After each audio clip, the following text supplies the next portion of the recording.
கட்சி என்று சொல்வது கூட மிக கூடுதலான அடையாளம். கரைந்து கொண்டிருக்கிற ஒரு கும்பல். எங்கள் அண்ணன் மட்டும் ஆட்சியில் இருந்தால் என்ன செய்து விடுவார் என்று புரியவில்லை. மழை அப்படியே உருக்கி குடித்து விடுவாரோ என்றோ. நான் லெனின் சிலையை திரிபுராவிலே உடைத்தது போல தமிழ்நாட்டில் பெரியார் சிலைகளை எல்லாம் உடைப்பேன் என்று சொன்னார். மார்க்சிஸ்ட் கம்யூனிஸ்ட் கட்சியின் அலுவலகம் அடித்து நொறுக்கப்பட்டது. 100க்கும் மேற்பட்ட தொழிற்சங்க அலுவலகங்கள் உடைக்கப்பட்டன. பெரியார் சிலைகளை உடைப்பேன் என்று சொன்னபோது அதை எதிர்த்து கேப்டன் அவர்கள் நீங்களும் கலந்து கொள்ளுங்கள் என்று சொல்லியிருக்கிறார். இனிமேல் ஹெச் ராஜா அக்யூஸ் என்று சொல்லக்கூடாது. அதாவது குற்றம் சாட்டப்பட்டவர் அல்ல, அவர் ஒரு கன்விக்ட், தண்டிக்கப்பட்ட குற்றவாளி. இடிப்பேன் உடைப்பேன் என்று பேசுகிறவர்களுக்கு சிறை கொஞ்சம் காத்திருக்கிறது என்பதை ஹெச் ராஜா நினைவுபடுத்தியிருக்கிறார்.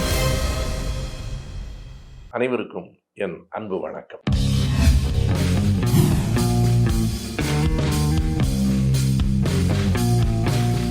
கடந்த 2-3 நாள்களாக கடுமையான மழை, சில இடங்களில் சூறாவளி காற்று, விழுப்புரம், திண்டிவனம், மயிலம் போன்ற பகுதிகளில் மக்கள் பாதிப்பு என்கிற செய்திகளை தொடர்ந்து பார்த்து கொண்டிருக்கிறோம்.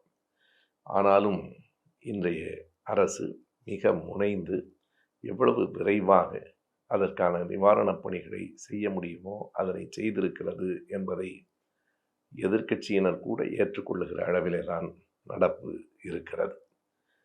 குறிப்பாக மயிலம் போன்ற பகுதியில் 51 சென்டிமீட்டர் மழை பெய்திருக்கிறது. 21 சென்டிமீட்டரை தொட்டால் அதனை கனமழை என்று சொல்லுவார்கள். இது அதிகனமழை என்பதையும் தாண்டி விழுப்புரத்தில், திண்டிவனத்தில், புதுவையில், மயிலத்தில் தான் மிக கூடுதல் பெய்திருக்கிறது. சென்னையில் ஆவடியில் கடுமையான மழை.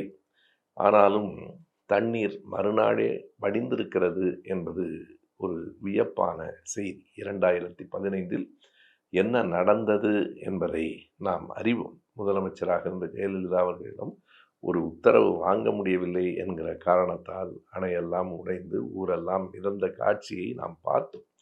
இன்றைக்கு முதலமைச்சரே அந்த இடத்தில் இருக்கிறார். துணை முதலமைச்சர் 2 நாட்களாக அந்த இடத்தில் இருக்கிறார். அத்தனை அமைச்சர்களும் இந்த பணியை தலைமேற்கொண்டு செய்து வருகிறார்கள். நம்முடைய சார்பு தொலைக்காட்சி அல்ல, ஓரளவுக்கு எதிராகவே இருக்கிற தொலைக்காட்சி கூட சென்னையில் தியாகராய நகர் நேற்று இன்று என்று ஒரே நேரத்தில் அந்த படங்களை காட்டியதை நான் பார்த்தேன். சென்னையில் நேற்று தியாகராய நகரில் தண்ணீர் தேங்கி நிற்கிறது. இன்றைக்கு தண்ணீர் இருந்த சுவடே இல்லாமல் சாலைகள் இருக்கின்றன.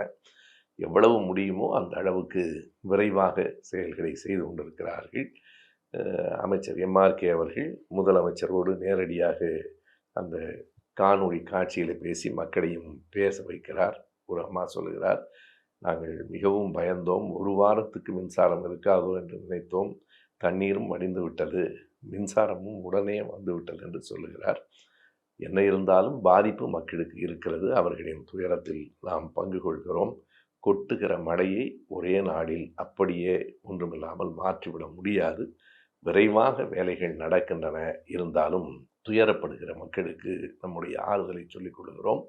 எதிர்க்கட்சி தலைவர் எடப்பாடி அவர்கள் கூட ஊத்தங்கரை, கிருஷ்ணகிரி பகுதியில் நின்று பேசுகிற போது அந்த பேருந்துகளை எல்லாம் தண்ணீர் அடித்து கொண்டு போயிருக்கிறது. அதற்கான நட்டை ஈடு அரசு தர வேண்டும் என்கிறார். அது நியாயம்தான். விரைந்து நடவடிக்கைகள் நடக்க வேண்டும் என்கிறார். ஆனால் ஒரே ஒரு கட்சியை சார்ந்தவர்கள் மட்டும்தான் திரும்ப திரும்ப என்ன பேசி கொண்டிருக்கிறார்கள் என்றால், மழை இல்லாத சென்னையில் என்ன பேச்சு, முதலமைச்சரை விழுப்புரத்துக்கு வர சொல்லுங்கள்.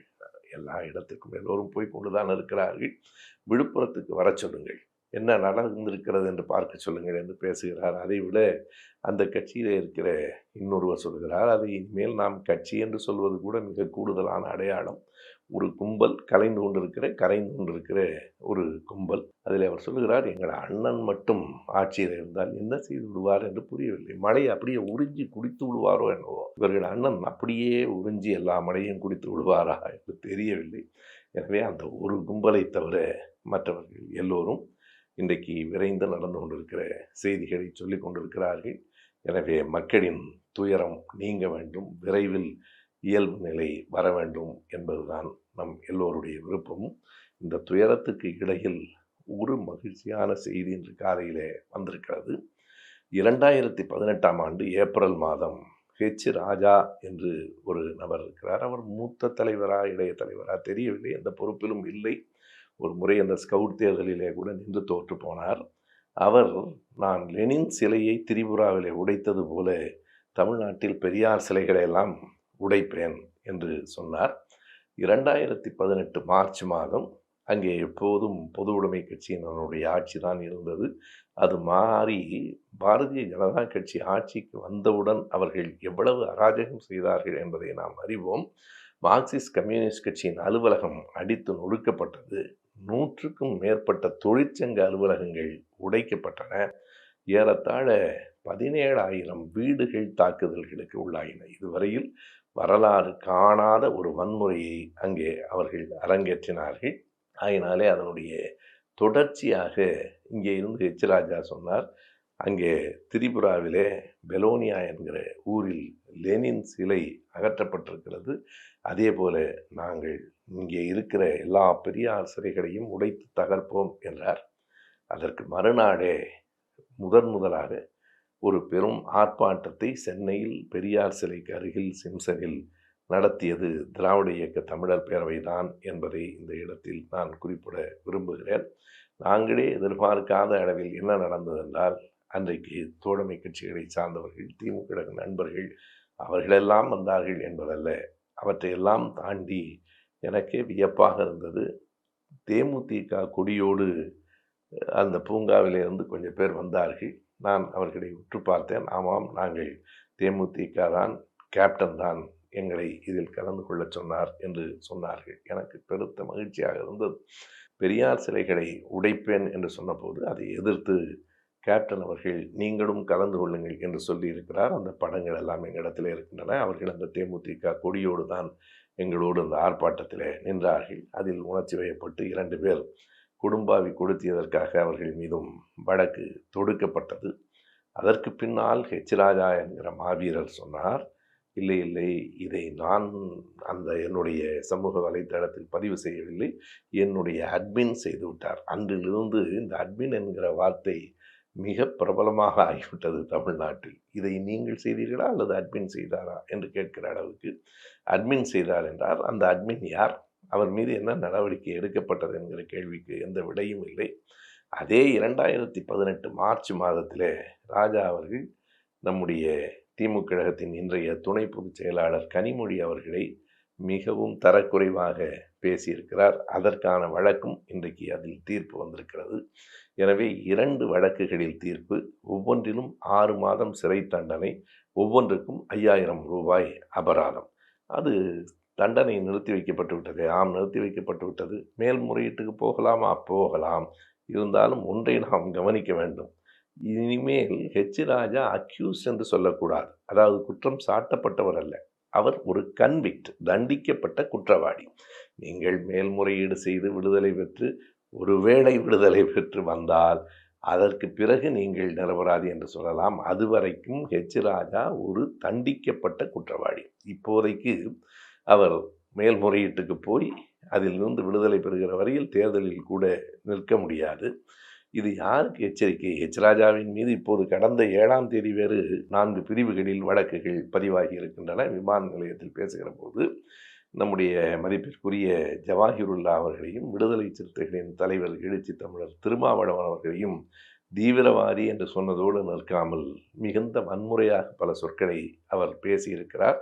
அதற்காக வழக்கு தொடுக்கப்பட்டிருக்கிறது. அதற்கான தீர்ப்பு அடுத்து வரும். எனவே தொடர்ந்து அவர் சிறையில் பல ஆண்டுகளை கழிக்க வேண்டிய நிலைமை வரலாம். எனவே இந்த நேரத்தில் நாம் ஒன்றை சொல்லி இந்த பதிவை நிறைவு செய்ய வேண்டும். பெரியார் சிலையை உடைப்பேன் என்று சொன்னதற்காக, உடைக்கவில்லை, உடைப்பேன் என்று சொன்னதற்காக 6 மாதம் சிறை தண்டனையை நீதிபதி அவர்கள் வழங்கியிருக்கிறார். அது சிறப்பு நீதிமன்றத்தில் வழங்கப்பட்டிருக்கிறது. சட்டமன்ற உறுப்பினர்கள், நாடாளுமன்ற உறுப்பினர்களுக்காக நடத்தப்படுகிற நீதிமன்றம் அது. அதில் அவர்கள் மீதான வழக்குகள் மட்டும்தான் விசாரிக்கப்படும். எனவே அது சிறப்பு நீதிமன்றம். அந்த நீதிமன்றத்தில் தீர்ப்பு வழங்கப்பட்டிருக்கிறது. எப்போதும் நாம் என்ன சொல்ல வருகிறோம் என்றால், ஆட்சிகள் மாறலாம், அதிகாரம் மாறலாம், ஆனால் நான் ஆட்சிக்கு வந்த உடனே அடிப்பேன், உடைப்பேன். இப்போது ஒருவர் பேசிக்கொண்டிருக்கிறார் இல்லையா, நான் ஆட்சிக்கு வந்தால் நினைவிடங்களை எல்லாம் இடித்து விடுவேன். கொஞ்சம் அவரை குறித்து கொள்ள சொல்லுங்கள். இவருக்கு 6 மாதம் என்றால் அவருக்கு கொஞ்சம் கூடுதலாக வரும். இடித்து விடுவேன், உடைத்து விடுவேன், எப்போதும் அது அழகில்லை. இன்றைக்கு நீங்கள் எண்ணி பாருங்கள், திமுக கழக ஆட்சி ஏற்பட்டு 3 ஆண்டுகள் ஆகிவிட்டன. எங்காவது ஜெயலலிதாவின் சிலை உடைக்கப்பட்டிருக்கிறதா? எங்காவது எம்ஜிஆர் சிலைக்கு ஏதேனும் ஊறு நிகழ்ந்திருக்கிறதா? அவ்வளவு வேண்டாம், அம்மா உணவகம் என்கிற பெயர் கூட மாற்றப்படவில்லை. அது மிக எளிது. அம்மா உணவகத்தை கலைஞர் என்றோ தளபதி என்றோ கூட மாற்ற வேண்டாம். அம்மா உணவகத்தை அண்ணா உணவகம் என்று மாற்றிவிட்டால் அவர்களே எதிர்க்க முடியாது. ஆனால் இன்றைக்கு வரைக்கும் அந்த பெயர் கூட மாற்றப்படவில்லை. இன்னும் பல பெருந்தன்மையான செய்திகளை சொல்ல வேண்டும் என்றால், சென்னை அடையாறில் இருக்கிற அரசு திரைப்பட கல்லூரி 1945 தொடங்கப்பட்டது. 1994ஆம் ஆண்டில் ஜெயலலிதாவினுடைய ஆட்சி காலத்தில் அதில் பல விரிவாக்கங்கள் செய்யப்பட்டன. ஆனால் எம்ஜிஆர் அரசு திரைப்படக் கல்லூரி என்று எப்போது பெயர் வைக்கப்பட்டது, யார் வைத்தார்கள் என்று நாம் எல்லோரும் அறிவோம். ஜெயலலிதா வைத்த பெயர் இல்லை. அந்த பெயரை தலைவர் கலைஞர் அவர்கள்தான் 2006ஆம் ஆண்டில் சூட்டினார். இந்த அரசு திரைப்பட நிறுவனம் என்றுதான் இருந்தது. நீண்ட நெடுநாட்களாக திரைப்படத்துறையிலே கோலோச்சியவர் எம்ஜிஆர் என்பதால் தன்னுடைய அரசியல் பகைமையை எல்லாம் மறந்துவிட்டு எம்ஜிஆர் அரசு திரைப்பட நிறுவனம் என்கிற பெயரை சூட்டியவரே தலைவர் கலைஞர் தான். இவற்றையெல்லாம் நாம் கணக்கில் எடுத்துக்கொள்ள வேண்டும். கண்ணியமானவர்கள், நாகரிகமானவர்கள் காலத்தை தாண்டி நிற்பார்கள். இடிப்பேன், உடைப்பேன் என்று பேசுகிறவர்களுக்கு சிறை கொஞ்சம் காத்திருக்கிறது என்பதை ராஜா நினைவுபடுத்தி இருக்கிறார். நன்றி, வணக்கம்.